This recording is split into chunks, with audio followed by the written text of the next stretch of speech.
There are military and law enforcement people who are quite fed up with this, illegal run operation that's treasonous. I mean, I'll just be flat out put it out there. They are committing treason against the United States. When I tell you that this group are a bunch of sociopaths and psychopaths capable of this, people need to believe it, and not letting those guys get away with their agenda, because this is a 70-year long-term plan that they're coming to a head now, which can be, and you can be executed for that, as you know, by federal law. I think there are certain people who are not going to sit on their hands if the Congress just dithers for another 2, 3, 4 years. Because from a law enforcement point of view, we've been able to prove that these operations are already criminal enterprises. And by the way, anyone who's listening who is an attorney, we're starting our own legal fund to sue all these corporations for these technologies under the civilian RICO provision, racketeering, influence, corrupt organization. It's been used against the mafia. I always point out to people, this organization is the world's largest and deadliest mafia. So you can invoke that RICO Act that was passed in 1970 as a civilian organization, which is what we're about to do. And there's a U.S. attorney on our team, federal prosecutor, that when we go to discovery and get evidence, we'll turn over to him. He can do a criminal prosecution at that point.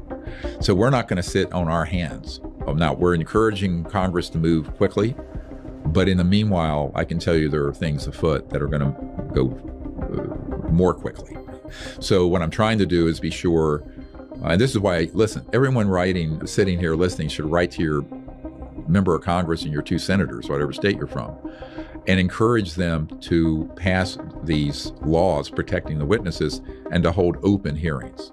Because I don't think we need to continue this process like at this last small hearing with the 3 guys where Grush said, I can't talk about that. I have to be in a SCIF, which is a secure compartmented information facility, top secret facility. No, because these projects should not be afforded any national security protection since they are being run illegally. I think we should take a much more aggressive stand towards fully open hearings on this, which we've been calling for 30 years because they need to hear from the people. They need to hear that the people care about this issue.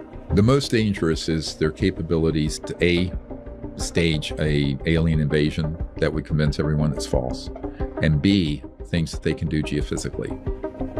Now, what I mean by that is I have a NOC, a non-official cover, a guy who's deep cover, currently in the system that described this illegal covert group were able to move an asteroid on a trajectory coming from the sun to skim over the Atlantic Ocean and Pacific to cause massive tidal waves and destruction deliberately.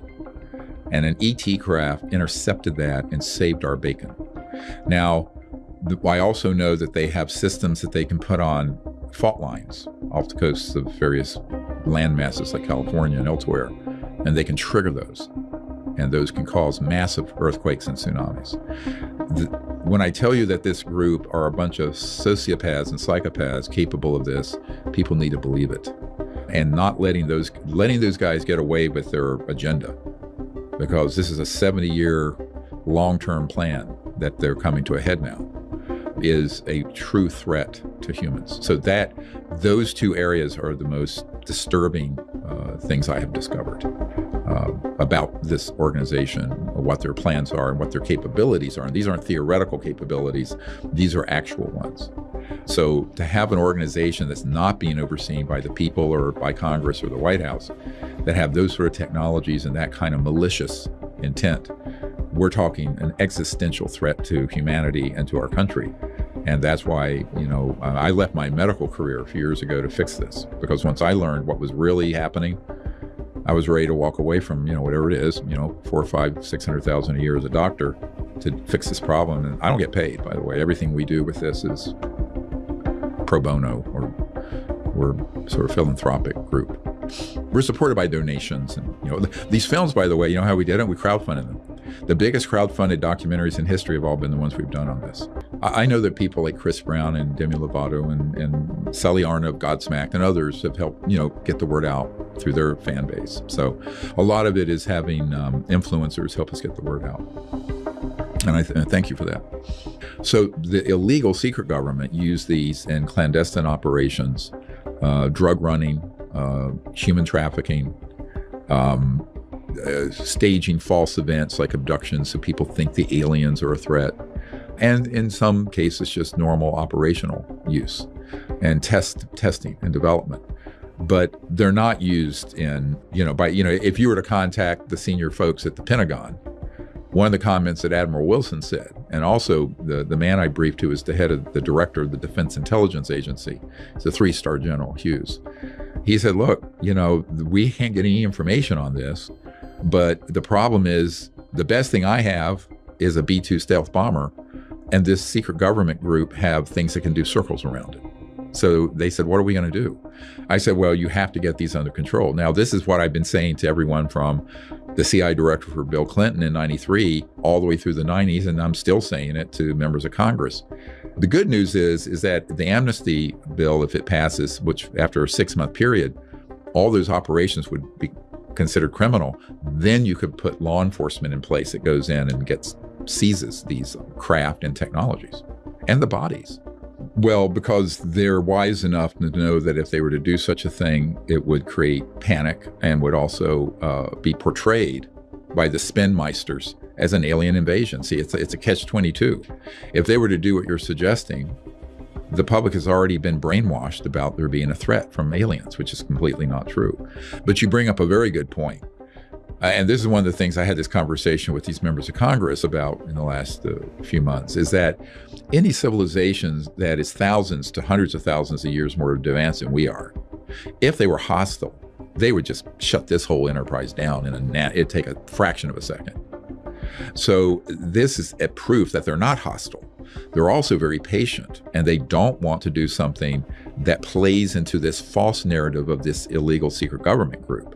Because let's say they were to do what you're saying, and they come in and they liberate assets or people, or they shut down our capabilities to target them. That would be portrayed as an alien invasion, which is exactly what they're trying to avoid. And that's exactly what everyone in the public has been, and also, I hate to say, some people in the government have been brainwashed about. Like when Mr. Grush started talking about this event where aliens were shooting up and killing these villagers in Brazil.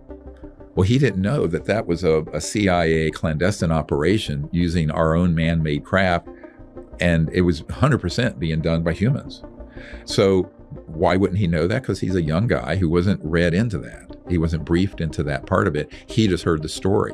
So this gets into this whole question of a little bit of knowledge on this is an extremely dangerous thing, but to unpack all of this is very complex, to go through all the evidence, the cases, the science, the top secret.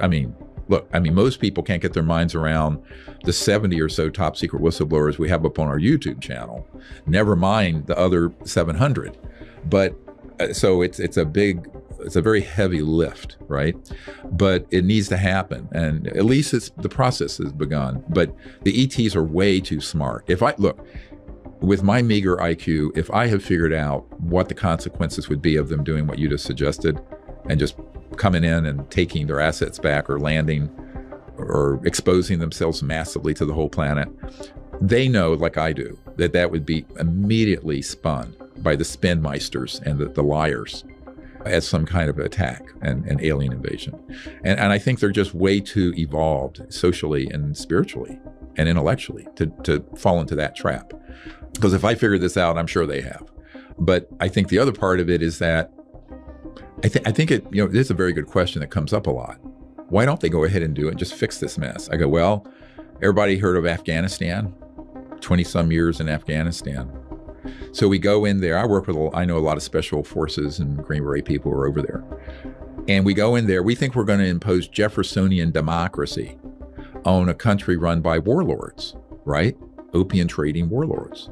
And 20-some years later, we didn't make any more progress than we had before we went in. And now it's back to warlords. So you cannot externally impose evolution. It has to be organic.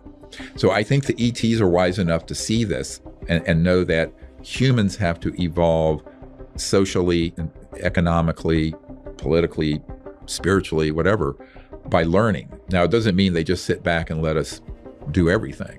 And one of my concerns is, and this is something not being talked about enough, is that if you have technologies that are being reverse engineered and studied for 75, 80 years, right, since the 40s, and you reach a certain point where your human technologies get close to what the ETs have, and we become a threat to them, out of self-defense, they may have to intervene. And that is a worst case scenario. And I flat out have said that to members of Congress.